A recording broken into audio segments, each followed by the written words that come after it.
Life is supposed to be about work and play, right? You put in the work and then you reward yourself by relaxing, by playing, by chilling. Imagine how things were in the not so distant past. As a man, you would go out and be hard at work all day. That's the work aspect. In the evening, you'd come back home and spend time with your friends and family. That would be your reward. Over time, we started to read books in our free time. This was the greatest pastime ever invented because now, even after we were done with our work, even while relaxing, we could now be bettering ourselves, we could now be enhancing ourselves. Then came YouTube. This was a young YouTube. It was innocent, it was sweet. This was a time when you would go to youtube.com looking for something in particular. You would search for whatever you wanted to see. Maybe it was something informative, maybe just a stand-up a friend recommended to you. Whatever it was, you would search for it, find the video, watch it, and then go on with the rest of your day. You were the master. You were the one with all the power. You decided what you wanted to see. You decided how long to see it for. You decided how much of your time to give to this platform. It was just here to serve you. But over time, it got better. It worked upon itself. It improved its algorithm. It gathered billions of terabytes of data. It learned about you, about your likes, your dislikes, your interests, your passions, until it got to the point where it knew you better than you yourself. It started to be able to predict what you would like to watch. And that is where everything started to change. That same YouTube homepage that you never looked twice at, that same homepage with a collection of 10-ish random videos that you ignored every time and went straight to the search bar, that same YouTube homepage started to become more and more personalized. Its recommendations, its predictions became better and better. It used to be that we would come to the platform with an intention, fulfill it, and then leave. But it got to the point where we started to open YouTube without even an idea of what we wanted to watch. We started to spend more and more time on the YouTube homepage. In 2018, 70% of the watch time on YouTube was spent watching videos recommended by the algorithm. Who knows what that percentage is today? We started to trust this algorithm with our time and attention, and that is where it all changed. When we started spending more and more time on the homepage, we started to give up more and more control. The power was now in its hands. It decided what videos to show us on the homepage. It decided what videos showed on the right-hand section of a video you were watching. It could now keep you on the platform for as long as it wanted.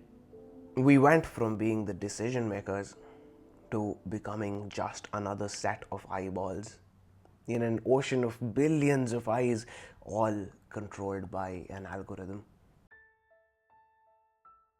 And then came TikTok and Instagram Reels and YouTube Shorts. This is the end game. It doesn't get worse than this. This is where it took up complete control. See, even when it was showing you videos on your homepage, you had hundreds of videos to choose from. You may no longer have been the sole decision maker, but you were at least an active participant in what you watched. At the end of the day, you were the one who clicked on the video you wanted to watch. But now with Shorts, it completely took over. It said, give up the choice. Why do you want to have to choose between hundreds of videos to choose from? Let me take care of that. Let me choose. Let me decide. And we obliged. And with that, gave up complete control. Imagine what that does to a human brain when it has absolutely no choice in what it is looking at. It just scrolls and scrolls and scrolls and consumes whatever the machine wants it to. How is this any different from the sci-fi movies we watch where robots have taken over the world and they're controlling our brains? This is exactly that.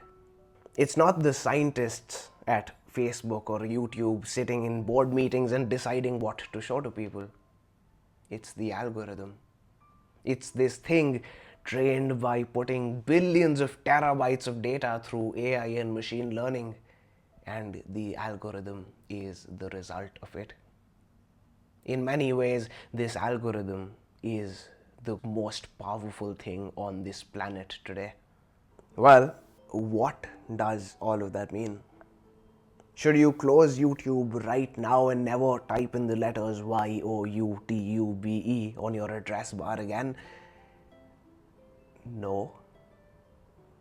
I've said this before, I am off of all social medias, but I am still on YouTube. I still watch YouTube videos, guys. I mean, how can you not? I would argue that YouTube today can provide just as much value, if not more, than books, the thing conventionally known to be the source of all knowledge. We have Jordan Peterson on here. We have Andrew Huberman. We have leading scientists from 1,000 different fields on Joe Rogan every other week. How can you sacrifice all of that knowledge? It was a man I found on YouTube at the lowest point in my life who got me started on this journey in the first place.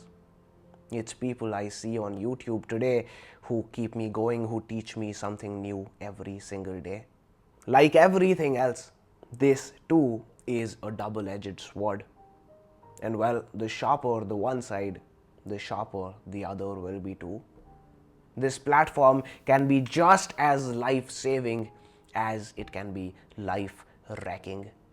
My point with this video is to wake you up to the reality of how catastrophic the misuse of this platform can be.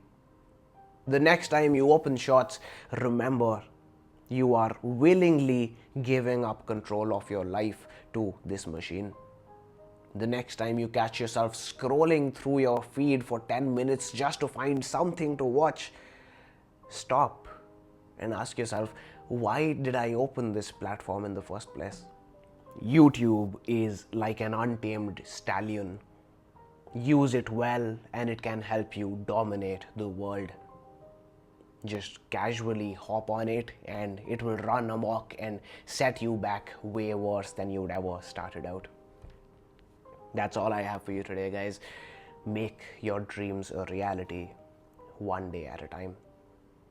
I'll see you in the next one.